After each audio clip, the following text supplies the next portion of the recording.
Era una tarde serena en Jerusalén. El sol comenzaba a ocultarse detrás de los montes, bañando con luz dorada las paredes del templo. Fue en ese escenario majestuoso y al mismo tiempo inquietante, donde Jesús pronunció una de las enseñanzas más enigmáticas de toda su vida terrenal. Rodeado por sus discípulos en el Monte de los Olivos, frente al imponente templo, les reveló palabras que, hasta hoy, resuenan con una intensidad casi profética. No quedará piedra sobre piedra que no sea derribada. Mateo 24:2. Los discípulos, desconcertados, no tardaron en preguntar: «Dinos, ¿cuándo sucederán estas cosas? ¿Y cuál será la señal de tu venida y del fin del mundo?» Mateo 24:3. Con esa pregunta dieron inicio a uno de los discursos más profundos y misteriosos de Jesús, el discurso del fin de los tiempos. Jesús no respondió directamente con fechas ni con números. En cambio, presentó una lista de señales, advertencias y desafíos. Habló de guerras, de rumores de guerras, de hambre, pestes y terremotos. Señaló que muchos se apartarían de la fe, que surgirían falsos profetas y que el amor de muchos se enfriaría. Todo esto, según él, serían apenas el principio de dolores. Pero lo más impactante no fue solo lo que dijo, sino cómo lo dijo. No utilizó un tono de amenaza ni de desesperación, sino de advertencia compasiva. Jesús no buscaba sembrar miedo, sino preparar a sus seguidores para lo que vendría. Y esta preparación, como veremos en los próximos capítulos, no era simplemente física o práctica, sino espiritual. El verdadero enfoque de su mensaje era el corazón del ser humano, su fe, su resistencia y su capacidad de mantenerse firme en medio del caos. Lo curioso es que muchas de esas señales descritas por Jesús parecieran tener eco en nuestros tiempos. La globalización nos permite enterarnos de conflictos armados en todas partes del mundo, de desastres naturales sin precedentes, de pandemias que paralizan naciones enteras. Vemos cómo la moral cambia, cómo el egoísmo crece y cómo la fe parece desvanecerse en muchas sociedades. ¿Acaso estamos viviendo lo que Jesús anunció? ¿O simplemente cada generación interpreta su contexto como si fuera el fin? La clave está en comprender lo que Jesús quiso decir realmente. ¿Hablaba solo del fin de Jerusalén, que ocurrió en el año 70 d.C. con la destrucción del templo? ¿O estaba anunciando algo más grande, más lejano y definitivo? Las palabras de Jesús fueron un llamado a la vigilancia constante. Él dijo: «Velad, pues, porque no sabéis el día ni la hora». Mateo 25:13. Y en esa vigilia nos invita a estar atentos no solo a los signos exteriores, sino a los movimientos de nuestra alma. En los próximos capítulos profundizaremos en cada una de esas señales, no solo desde el contexto histórico y bíblico, sino también desde la realidad actual.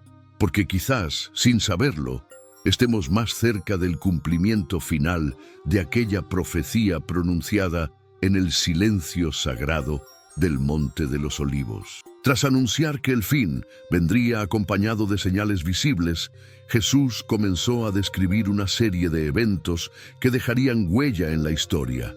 Él dijo: «Porque se levantará nación contra nación, y reino contra reino, y habrá pestes, hambres y terremotos en diferentes lugares». Mateo 24:7.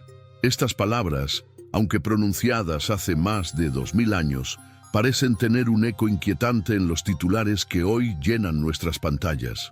La primera señal mencionada es el conflicto entre las naciones. Guerras y rumores de guerras han sido constantes en la historia de la humanidad, pero en nuestra época, la amenaza de conflictos a escala global, guerras tecnológicas y armas capaces de destruir millones de vidas ha alcanzado niveles sin precedentes. Jesús no se refería solo a batallas físicas, sino también a un mundo dividido, polarizado, enfrentado incluso en ideas y valores. Luego mencionó las pestes. ¿Y cómo no pensar en la pandemia reciente que paralizó al mundo entero? En cuestión de meses, hospitales colapsaron, fronteras se cerraron y millones perdieron la vida. Fue una herida global que nos recordó lo frágil que es la vida humana y cuán vulnerables somos incluso en la era de los avances científicos. Pero lo que para muchos fue solo una crisis sanitaria, para otros fue una sacudida espiritual, un llamado al arrepentimiento, a la reflexión, a mirar hacia lo alto. Jesús también habló de hambres. En un mundo donde se produce alimento suficiente para todos, el hambre sigue siendo una realidad diaria para millones. No solo hambre de pan, sino también de sentido, de amor, de verdad. Las personas están saturadas de información, pero vacías de propósito. El alma humana clama por algo más, y muchas veces no sabe ni siquiera cómo nombrarlo. Los terremotos, símbolo de una tierra que gime, también aumentan en frecuencia e intensidad, según muchos estudios. Pero más allá del aspecto geológico, Jesús puede estar apuntando también a las sacudidas internas, a los temblores emocionales, espirituales, familiares y sociales que estremecen a millones. Ahora bien, ¿por qué Jesús dio estas señales? ¿Era su intención asustar a la humanidad? Claramente no. Estas señales no eran una amenaza, sino una advertencia amorosa, un faro encendido en medio de la niebla, un recordatorio de que el tiempo no es infinito y que el corazón del hombre necesita volver a su Creador. Lo más interesante es que Jesús concluye esta parte de su mensaje diciendo: pero todo esto es solo el principio de dolores. Mateo 24:8. Es decir, no se trata del fin aún, sino del inicio de un proceso de purificación, de prueba, de separación entre lo superficial y lo eterno. En los capítulos siguientes analizaremos más señales, algunas más sutiles, pero igual de poderosas. Y veremos cómo cada una de ellas no solo apunta a un evento global, sino a una transformación interior a la que todos estamos siendo llamados. Después de describir las señales visibles, guerras, pestes, hambres y terremotos, Jesús llevó su enseñanza a un plano más espiritual. Dijo algo que quizás muchos no esperaban escuchar, y muchos falsos profetas se levantarán y engañarán a muchos. Y por haberse multiplicado la maldad, el amor de muchos se enfriará. Mateo 24, 11, 12. Este mensaje es profundamente inquietante. Jesús no solo advierte sobre catástrofes externas, sino sobre una crisis interna, una enfermedad del alma que afectará incluso a los creyentes. Habló de falsos profetas, hombres y mujeres que, utilizando el lenguaje religioso, seducirán a multitudes. No vendrán con cuernos ni apariencia malvada, sino vestidos de luz, hablando de paz, de prosperidad, de nuevas revelaciones. Pero su mensaje carecerá de verdad. En nuestros tiempos, el surgimiento de líderes religiosos carismáticos que predican un evangelio diluido, centrado en el éxito personal, en la riqueza y en la autosuperación, es cada vez más evidente. Muchos presentan a Dios como un genio de los deseos y eliminan la cruz del mensaje. Son voces que acarician los oídos, pero no confrontan el pecado ni llaman al arrepentimiento. ¿No es eso justamente lo que Jesús profetizó? El segundo punto de esta advertencia es aún más doloroso: el enfriamiento del amor. No se refiere solamente al afecto entre personas, sino al amor por Dios, por la verdad, por la justicia. En un mundo donde la maldad se multiplica y la sensibilidad se adormece, el corazón humano comienza a endurecerse. Se pierde la compasión, se normaliza la violencia, se celebra el egoísmo y la fe se convierte en costumbre, en rutina sin vida. Y es aquí donde esta profecía toca a cada uno de nosotros, porque no se trata solo de observar lo que ocurre allá afuera, sino de examinar nuestro interior. ¿Sigue ardiendo en nosotros el fuego del primer amor por Cristo? ¿O nos hemos vuelto fríos, indiferentes, acomodados? Jesús no nos deja sin esperanza. En medio de esta descripción sombría, deja caer una joya de oro espiritual. Mas el que persevere hasta el fin, éste será salvo. Mateo 24:13. Perseverar no es resistir con los dientes apretados, sino permanecer firmes en la fe, en la verdad, en el amor. Es seguir creyendo, amando, sirviendo, aunque el mundo se hunda en tinieblas. En los próximos capítulos veremos cómo esta perseverancia se vuelve aún más necesaria ante la persecución, la apostasía y la confusión espiritual que marcarán los últimos tiempos. Porque si bien los signos externos son evidentes, la batalla más intensa se librará en el corazón de cada ser humano.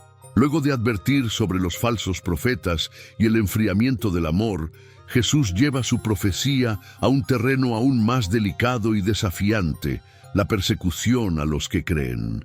Entonces os entregarán a tribulación y os matarán, y seréis aborrecidos de todas las gentes por causa de mi nombre. Mateo 24:9. Esta declaración rompe con cualquier idea de un evangelio cómodo o exento de sufrimiento. Jesús fue claro, seguirle no sería fácil, y en los últimos tiempos sería aún más difícil. En muchas partes del mundo, la persecución ya es una realidad.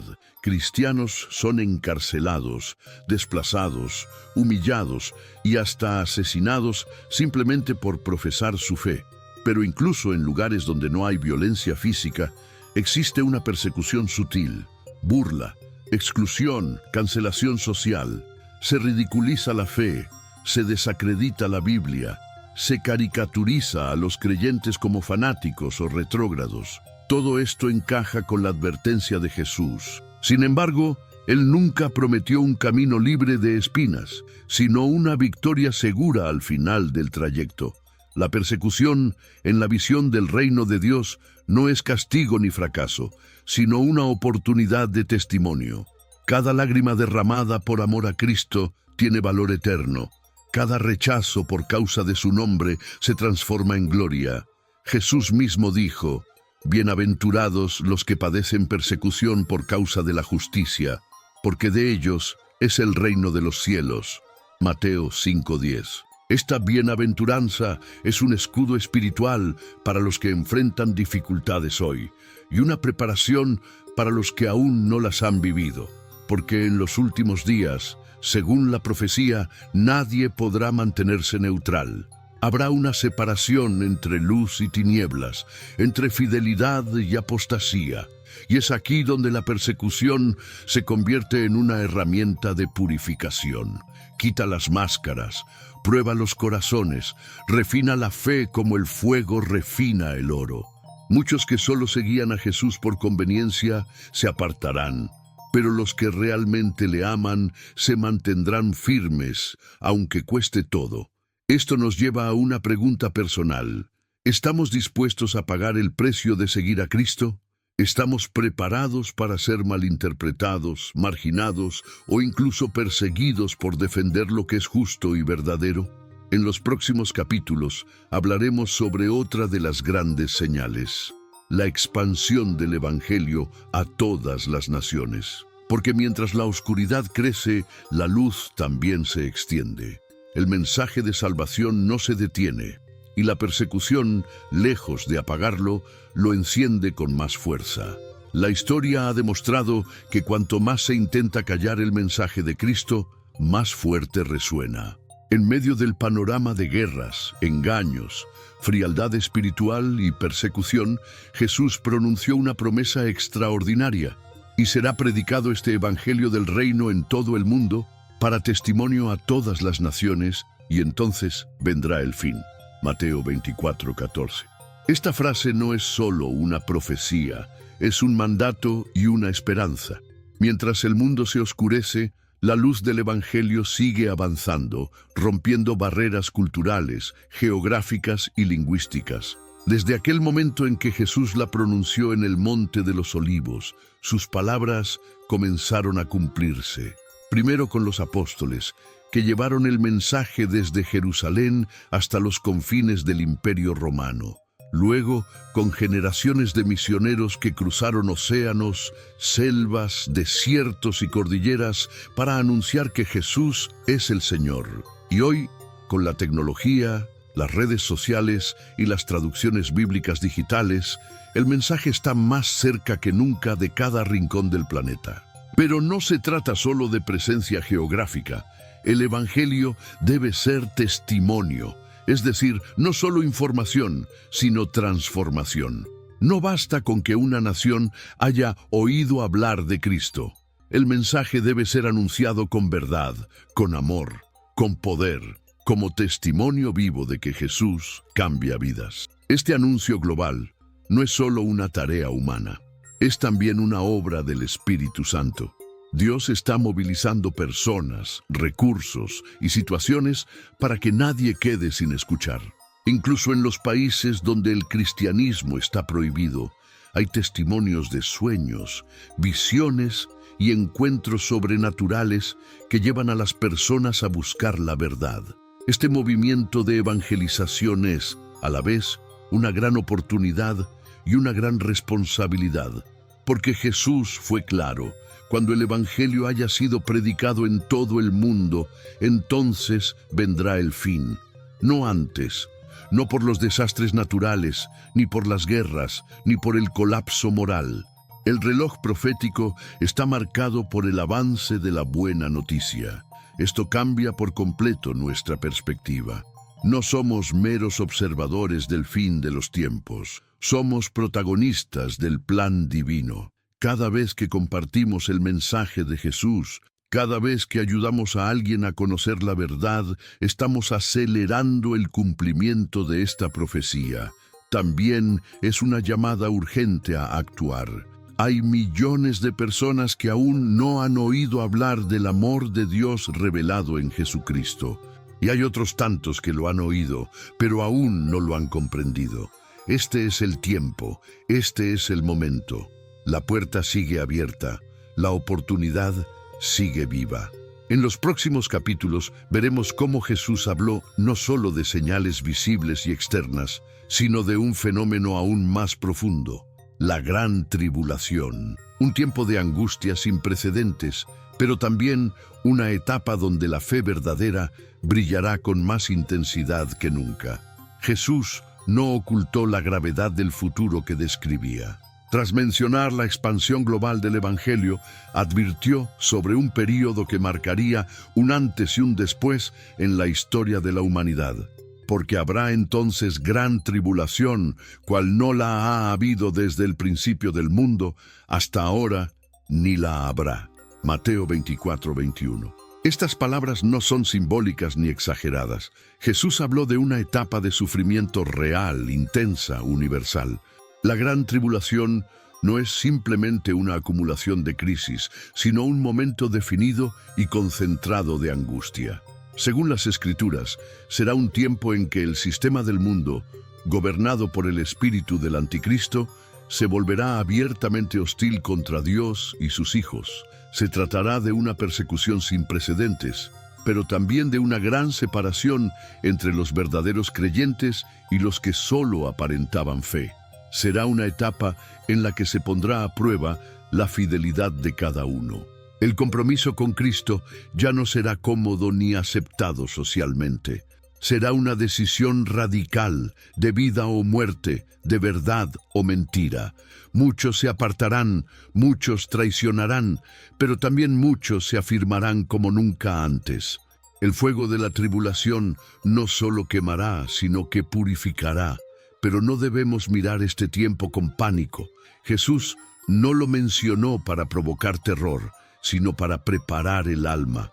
La tribulación es como los dolores de parto, intensos, pero previos al nacimiento de algo glorioso. No es el final en sí, sino el preludio del regreso del Rey. Jesús mismo dijo: «Y si aquellos días no fuesen acortados, nadie sería salvo. Mas por causa de los escogidos, aquellos días serán acortados». Mateo 24:22. Esto revela algo poderoso. Dios sigue teniendo el control. Nada sucede fuera de su conocimiento y voluntad. Incluso en medio del caos, su mano sigue guiando la historia hacia el cumplimiento de sus promesas. Y más aún, Él protege a los suyos, cuida a sus elegidos y acorta los días de angustia por amor a ellos. También es importante recordar que la tribulación no es el enfoque final del mensaje cristiano. Es una etapa necesaria, pero transitoria. Porque después de ella vendrá la manifestación gloriosa de Cristo, la restauración de todas las cosas, el juicio de la injusticia y el comienzo de una eternidad sin lágrimas ni dolor. En los próximos capítulos hablaremos sobre la segunda venida de Jesús, no ya como siervo sufriente, sino como Rey victorioso. Porque si bien el mundo parece oscurecerse, el amanecer está cerca. Y para los que esperan en Él, la tribulación será solo una sombra pasajera frente a la luz eterna de su presencia. Después del tiempo oscuro de la gran tribulación, Jesús reveló el evento culminante de la historia humana. Entonces aparecerá la señal del Hijo del Hombre en el cielo, y verán al Hijo del Hombre viniendo sobre las nubes del cielo, con poder y gran gloria. Mateo 24:30. Esta no será una venida silenciosa, ni simbólica, ni secreta. Será un acontecimiento visible, majestuoso y absolutamente inconfundible. La segunda venida de Cristo será el clímax del plan divino. En diferencia de su primera venida, humilde y silenciosa en un pesebre, ahora Jesús regresará como Rey. No vendrá para ser crucificado, sino para reinar. No vendrá para ser juzgado, sino para juzgar. No llegará solo para salvar, sino también para restaurar la justicia, destruir al mal y establecer su reino eterno. Esta venida será precedida por señales cósmicas. Jesús dijo: el sol se oscurecerá, la luna no dará su resplandor, las estrellas caerán del cielo y las potencias de los cielos serán conmovidas. Mateo 24:29. La creación misma reaccionará ante la llegada de su Creador. El universo se estremecerá, como si supiera que el Rey legítimo está a punto de entrar.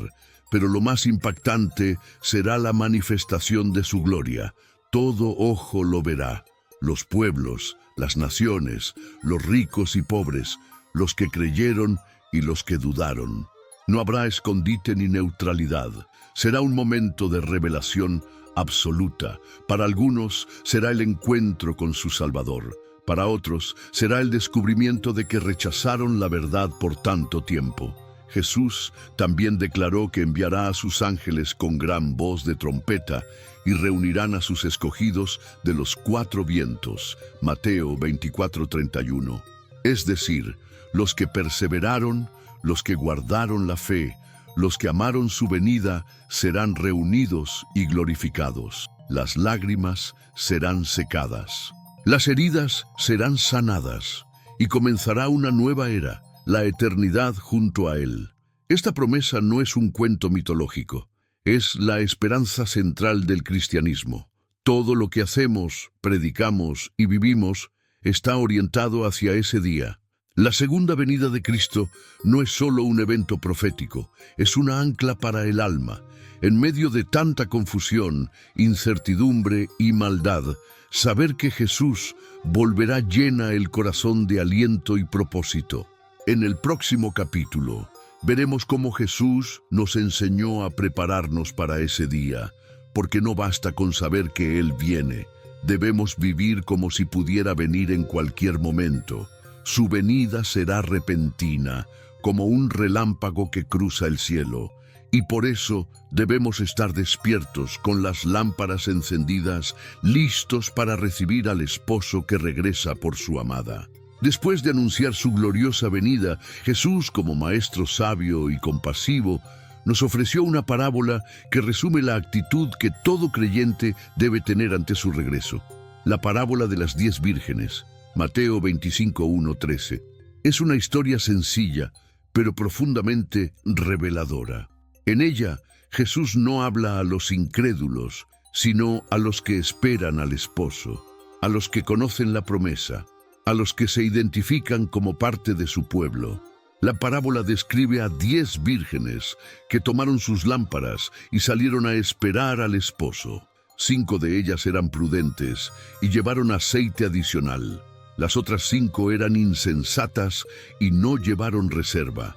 Cuando el esposo tardó en llegar, todas se durmieron. Pero a medianoche se oyó un clamor: «Aquí viene el esposo, salid a recibirle». Entonces todas se despertaron. Las insensatas pidieron aceite a las prudentes, pero ya era tarde. Mientras iban a buscarlo, el esposo llegó, y las que estaban preparadas entraron con él a las bodas, y la puerta se cerró. Esta historia nos revela varias verdades fundamentales. En primer lugar, todas las vírgenes esperaban al esposo. Todas tenían lámparas, todas se durmieron, pero solo las prudentes estaban listas para el momento inesperado. Jesús está hablando a los que profesan fe, a los que asisten a iglesias, a los que conocen las Escrituras. No se trata de una división entre creyentes y no creyentes, sino entre los que viven preparados y los que viven distraídos. El aceite, en la simbología bíblica, representa la unción del Espíritu Santo, la comunión íntima con Dios, la vida espiritual activa. No se puede pedir prestado, no se puede improvisar en el último momento. Es algo que se cultiva día a día, en lo secreto, en la oración, en la obediencia constante. El esposo tardó, sí, pero vino. Y cuando vino ya no hubo tiempo para correr, ni para cambiar, ni para arreglar lo pendiente. La puerta se cerró, no por crueldad, sino por justicia, porque la invitación había sido clara desde el principio, y la preparación era responsabilidad personal. Jesús concluye la parábola con una advertencia directa: «Velad, pues, porque no sabéis el día ni la hora en que el Hijo del Hombre ha de venir». Mateo 25:13. Su regreso no será anunciado con anticipación en calendarios humanos. Será repentino, definitivo, glorioso. Este llamado a la vigilancia no es una carga, sino un privilegio. Vivir preparados significa vivir con propósito, con conciencia, con esperanza. No es vivir con miedo, sino con expectativa, como una novia que cada día se embellece para el gran encuentro con su amado. En el próximo capítulo exploraremos otra parábola clave que Jesús nos dejó sobre su regreso, la de los talentos. Porque mientras esperamos su venida, no debemos quedarnos pasivos, sino ser fieles administradores de todo lo que Él nos ha confiado. Mientras hablaba sobre su regreso, Jesús no solo llamó a la vigilancia, sino también a la acción. En la parábola de los talentos, Mateo 25, 14, 30, nos presenta una poderosa lección sobre la responsabilidad, la fidelidad y el juicio que vendrá al final. El mensaje es claro: mientras esperamos al Rey, debemos trabajar con lo que Él nos ha dado.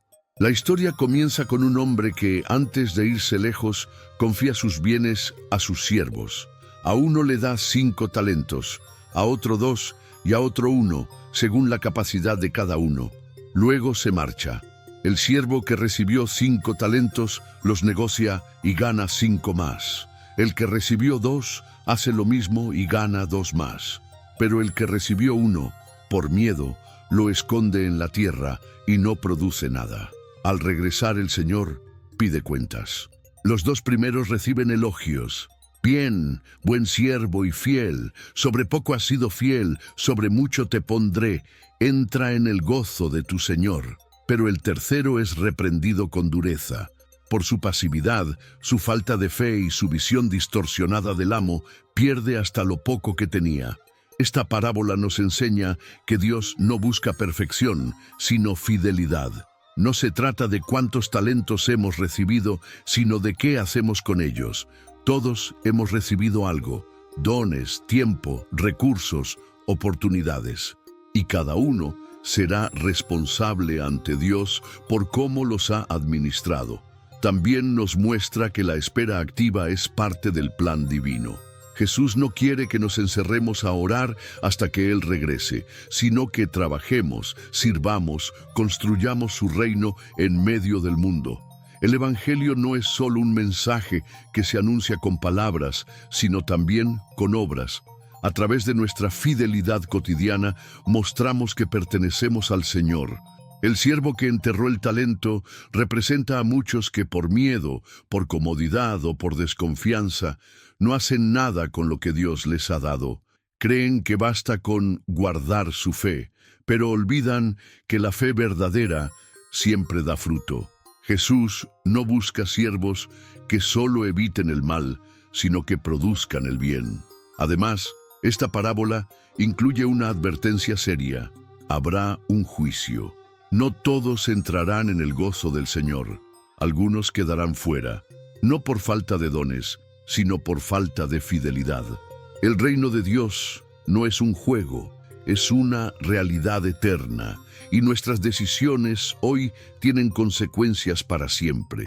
En el próximo y último capítulo, recapitularemos todas las enseñanzas de Jesús sobre el fin de los tiempos y reflexionaremos sobre lo que significa vivir a la luz de su venida. Porque si bien no sabemos el día ni la hora, sí sabemos cómo debemos vivir, con fe, con esperanza y con los ojos puestos en el cielo. Después de recorrer cada una de las señales, advertencias, parábolas y promesas dadas por Jesús en el Monte de los Olivos, llegamos al corazón de su mensaje. El fin no es una amenaza, sino una invitación. Una invitación a despertar, a prepararnos, a vivir con propósito, a volver el corazón hacia Dios. El fin, tal como lo anunció Jesús, no es un cierre catastrófico, sino el comienzo de una eternidad gloriosa para los que lo esperan.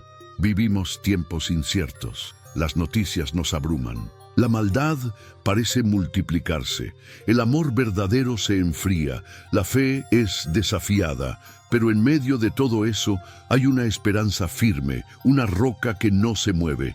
Cristo viene, no como un símbolo espiritual, sino como una persona real, viva, gloriosa, que regresará por su pueblo. Y ese regreso no será un accidente histórico, será el acto final de un plan eterno. Todo lo que ocurre en el mundo está encaminado hacia ese momento. Cada acontecimiento, cada sacudida, cada señal, es una campanada del cielo llamando a la humanidad al arrepentimiento y a la reconciliación. Por eso, este mensaje no debe dejarnos con miedo, sino con urgencia, no con paranoia, sino con decisión. Porque Jesús no nos pidió que adivinemos fechas, sino que vivamos preparados, no que calculemos su venida, sino que anhelemos su presencia. Cada día que pasa es un día menos para su retorno y también una nueva oportunidad para acercarnos a Él, para servir, para perdonar, para amar más profundamente. Vivir a la luz de la eternidad no significa abandonar nuestras responsabilidades, sino iluminarlas con un propósito eterno. Es trabajar, estudiar, criar a nuestros hijos, amar a nuestras familias, ayudar a los necesitados y anunciar el Evangelio, sabiendo que todo lo que hacemos tiene un peso eterno. Jesús dijo: cuando veáis todas estas cosas, sabed que está cerca, a las puertas. Mateo 24:33. No sabemos el momento exacto, pero sí sabemos qué hacer mientras esperamos. Vivir como si fuera hoy. Que no seamos hallados dormidos, distraídos o tibios. Que nuestras lámparas estén encendidas, que nuestros talentos estén en uso, que nuestras manos estén limpias y nuestros corazones despiertos. Porque cuando Él venga, queremos escuchar sus palabras. Bien, siervo bueno y fiel, entra en el gozo de tu Señor. Ahora es el momento. Este es el llamado. No esperes una señal más. La mayor señal ya se dio. Una cruz vacía, una tumba abierta y un cielo que pronto se rasgará. Si este mensaje tocó tu corazón, no te vayas sin compartirlo. Suscríbete al canal, activa la campanita y déjanos un comentario diciendo: estoy listo para el regreso de Cristo. Juntos, preparemos el camino del Señor.